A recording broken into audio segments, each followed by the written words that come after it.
Humberto escapa, rolou para Humberto, desceu, preparou o cruzado, levantou para a boca do gol, Cirulino lá, Cirulino de Sarzinho, e que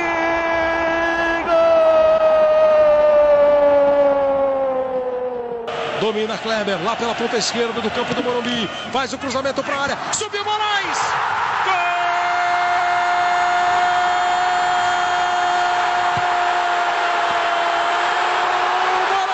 Pro Ricardo Oliveira, no mano a mano, ele e o Bruno, Ricardo Oliveira, colocou na frente, grande jogador, gol!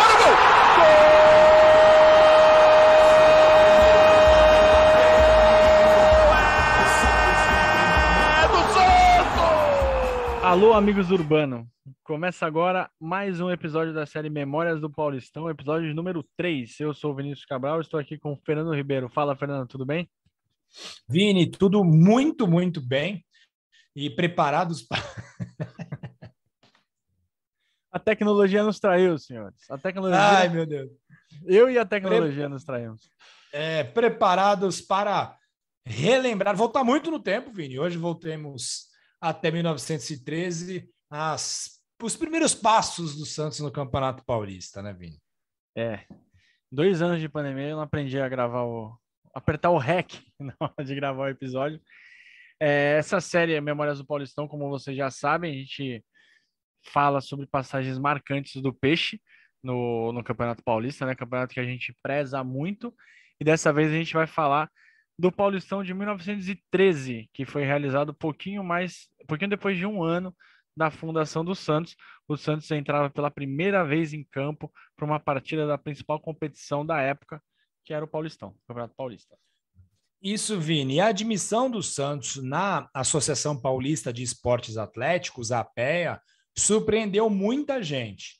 O Santos só tinha disputado 3 partidas oficiais em sua história quando teve o pedido de inscrição aceito. E na mesma reunião em que o Santos foi admitido, outros 2 clubes da capital tiveram a inscrição rejeitada. E não existem documentos ou relatos que expliquem os reais motivos, mas tudo leva a crer, né? A gente acredita e tudo nos leva a crer que a APEA tinha interesses em se consolidar como a principal organizadora do futebol paulista.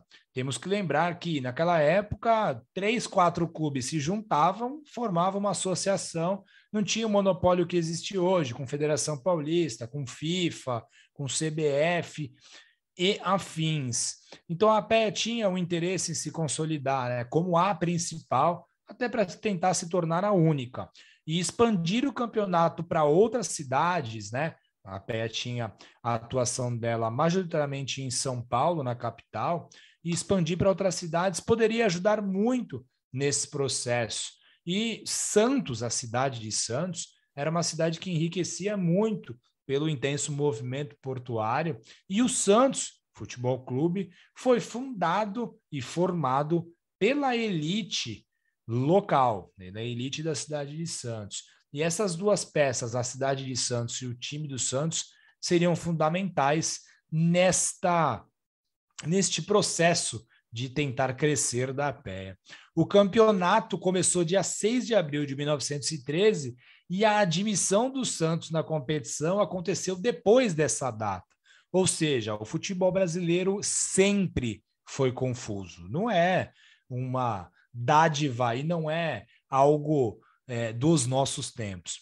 A estreia do Santos foi agendada para o dia 1º de junho no campo do Parque da Antártica Paulista, a cervejaria, que o Vini aprecia muito. O adversário foi o Clube Germânia, também nome de cerveja, um clube, Vini, que era formado pela colônia alemã na cidade de São Paulo. Isso, e o Peixe para enfrentar o Germânia entrou em campo com o Falvel no gol, Arantes e Pereira, Geraldo Ribeiro, né, que era tataratio do Fernando, Ambrósio Silva e Adolfo Milon, Raimundo Marques, Nilo Arruda, Harold Cross, Urbano Caldeira, ele mesmo, e Arnaldo Silveira. Quem ouve aqui o nosso podcast sabe que alguns nomes são históricos, né, em toda a trajetória do Santos, mas essa escalação não deu jogo, né? O Santos tomou 8-1, que acabou escancarando todos os problemas, tanto estruturais quanto até técnicos, né? E isso teria consequências mais lá na frente. O Harold Cross foi o autor do primeiro gol do Santos na história do Paulistão. Pelo lado dos alemães, Vaz Porto marcou 3, Gerrard mais 3, Severino e Will fecharam o placar. Foi a primeira derrota, primeiro jogo e primeira derrota da história do Santos. 3 semanas depois dessa atuação que é para apagar, né, da memória da torcida, de quem viveu esse dia, o Santos novamente subiu a Serra do Mar para enfrentar o Corinthians. O primeiro encontro de uma rivalidade que acompanha a trajetória dos times até hoje, né? Tanto que a gente está gravando esse episódio poucos dias depois da vitória do Santos em Itaquera. 2 gols do Marcos Leonardo. O jogo foi disputado no mesmo lugar, né? Como todos os outros jogos do Paulistão, do Campeonato Paulista daquela temporada, foram disputados lá no Parque Antártica. O Santos teve muita mudança na escalação, até o presidente Raimundo Marques acabou afastado, e as mudanças surtiram efeito, né? Porque o Santos jogou muito bem, o Adolfo Milon fez 2, o Ronaldo Silveira mais 2, Ambrosio e Ricardo fizeram os outros 2, e o Santos ganhou por 6-3 do Corinthians, eterno 6-3, que foi o primeiro jogo. Goleada, 6 gols, 9 gols na partida, 6 gols do Peixe, torcida feliz lá no Parque Antártico. E Vini, a alegria foi contagiante, mas ela foi simplesmente dizimada na terceira apresentação do Santos no campeonato. O Esporte Clube Internacional venceu o Santos por 5-1. Coube a Adolfo Milon marcar o nosso gol de honra. Em 3 partidas disputadas, foram 2 goleadas sofridas. Não dá nem para falar crise na Vila Belmiro, porque a nossa sede ainda não era na Vila Belmiro, Vini, mas rolou uma crise ali. E como um calendário era bastante confuso, o Santos voltou a jogar muito tempo depois, no dia 7 de setembro, que já era feriado, contra o Americano. E, Vini, era para ser um clássico das praias, porque o Americano foi fundado na cidade de Santos, mas ele abandonou a nossa cidade e mudou a sua sede para São Paulo. O objetivo dos dirigentes do Americano era ficar mais próximo ao efervescente cenário do futebol paulista, tudo acontecia em São Paulo naquela época, e também ficar mais próximo aos craques do Mackenzie College. Esses jogadores do Mackenzie passaram a jogar pelo Americano e eram muito bons de bola. Tanto que o Americano foi o campeão paulista de 1913. Mas, Vini, anos depois de ter mudado para São Paulo, o Americano deixou de existir. A campanha Vem para Sampa Americano deu certo, Vini? Ficaram lá, né? Eles foram virar a serra e não voltaram mais, o que é um erro, né? Então, Vini, Vem para Sampa Americano deu ruim. E hoje em dia, quase mais de 100 anos depois, pedem Vem para Sampa Peixão. O Santos, Vini, contra o Americano, agora vai. É um time, né, baseado em Santos, que foi de Santos. As coisas serão diferentes. Não foram.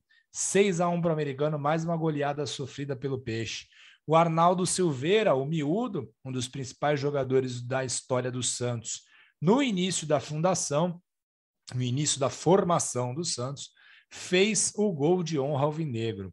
E em 4 jogos, apenas uma vitória, com 3 derrotas acachapantes. Como todas as partidas do campeonato eram disputadas em São Paulo, os santistas tinham um elevado custo de transporte. Tinham que tomar o trem em Santos para subir a Serra no Mar, desembarcavam na Estação da Luz e de lá encaravam um trajeto que dá mais ou menos uns 5 quilômetros da Estação da Luz até o Parque da Antártica. Eu fiz esse cálculo aí pelo Google, viu, Vini? Então, se tiver algum engenheiro de tráfego e quiser corrigir os números, fique à vontade. E assim, Vini, em 2022 é muito simples fazer esse trajeto, né? Sai de Santos, vai para São Paulo, vai até o Parque da Antártica, que hoje, onde está situado o Allianz, tranquilo. Mas em 1913 não era muito fácil não, né? Nada fácil, nada fácil. Era caro, complicado, até porque não tinha essas medições. Como é que a gente sabia que demoraria, só tinha 5 quilômetros da estação para o campo? Você estava indo para um território desconhecido. Hoje a gente tem todas as tecnologias, mas em contrapartida, tá tudo muito caro, Fernando. O pedágio tá caro, a gasolina tá caro. Não suba com seu carro para São Paulo. E com a alegação que não tinha condição financeira para continuar no Paulistão, o Santos desistiu de participar do torneio, acabou não jogando contra o Ipiranga, que seria o adversário ainda no primeiro turno. E o abandono do Santos fez a APEA ter problemas, né? Porque imagina, você tem um campeonato e um time sai no meio dele. O que fazer? E aí, para evitar essas distorções, os jogos que o Santos disputou foram desconsiderados para efeito de classificação. Então, foi a solução que eles encontraram e acho que é ok, né? Para a época, tudo bem fazer isso. O americano era muito forte, acabou o grande campeão ao final das 8 rodadas. E só que assim, Fernando, se o Santos estivesse bem no campeonato, será que a diretoria ia tirar o time de campo? Né? Será que o time também, que era formado pela elite da cidade, né? Como a gente contou no livro 1912 em diante, essa foi até a parte do Fernando, o livro que a gente fez com a editora Corner, os primórdios do Santos. O Santos é um time que nasceu rico, né? Nasceu formado, não nasceu rico, nasceu formado por pessoas ricas. Será que ninguém tinha botar ali a mãozinha no bolso para fazer com que o Santos continuasse a disputa? Enfim, é uma história pouco explorada, né? Com pouco material de pesquisa. Então, de repente, a gente vai ficar com essa dúvida por muitos e muitos anos. Depois dessa tentativa frustrada, o Santos só foi jogar o Paulistão em 1916 e aí começou a ter uma sequência melhor. Na década seguinte, acabou até fazendo papéis históricos, né? Como a gente já falou algumas vezes.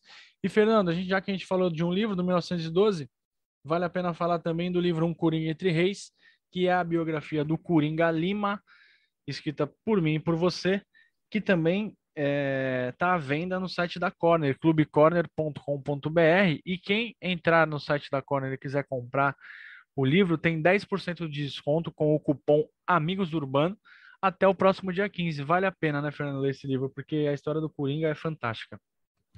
Vale muito a pena, o Lima é uma figura sensacional. Esse cupom também serve para 1912 em diante, já fica a dica aí aos nossos ouvintes. Amigos do Urbano, lá no carrinho de compras, até o dia 15 de fevereiro, 10% de desconto. Já salva aquele valor para uma gelada, né, Vini? Vale a pena. Exatamente, dar um presente aí para alguém que você gosta, para você ler também, porque a gente gosta muito de escrever sobre a história do Santos, a gente tem um cuidado, então tomara que vocês gostem. A gente volta semana que vem para falar de 1984, mas não para falar do Paulistão de 84, tão falado, né, tão comentado, que quando o Serginho fez o gol, o Santos acabou sendo campeão na rodada final contra o Corinthians. A gente vai falar do torneio início, que também foi vencido pelo Santos, uma competição talvez até desconhecida por alguns dos nossos ouvintes. A gente vai contar como é que foi aquele dia, né? Aquele dia que começou de manhã e terminou à noite no Morumbi. Quem quiser falar com a gente está nas redes sociais como @Amigos do Urbano. Também estamos no e-mail amigosdourbano@gmail.com. Para ouvir a gente é fácil, Spotify, Google, Apple Podcasts, Radio Public e no nosso canal do YouTube. Se inscreve lá, ativa o sininho, receba as notificações da gente. Beleza, Fernando? Até semana que vem. Até semana que vem, pessoal. E quem quiser acessar o nosso site, amigosdourbano.com.br, lá tem todas as informações sobre os últimos episódios. Dá aquele clique e conheça um pouco mais sobre o nosso trabalho. Valeu, pessoal!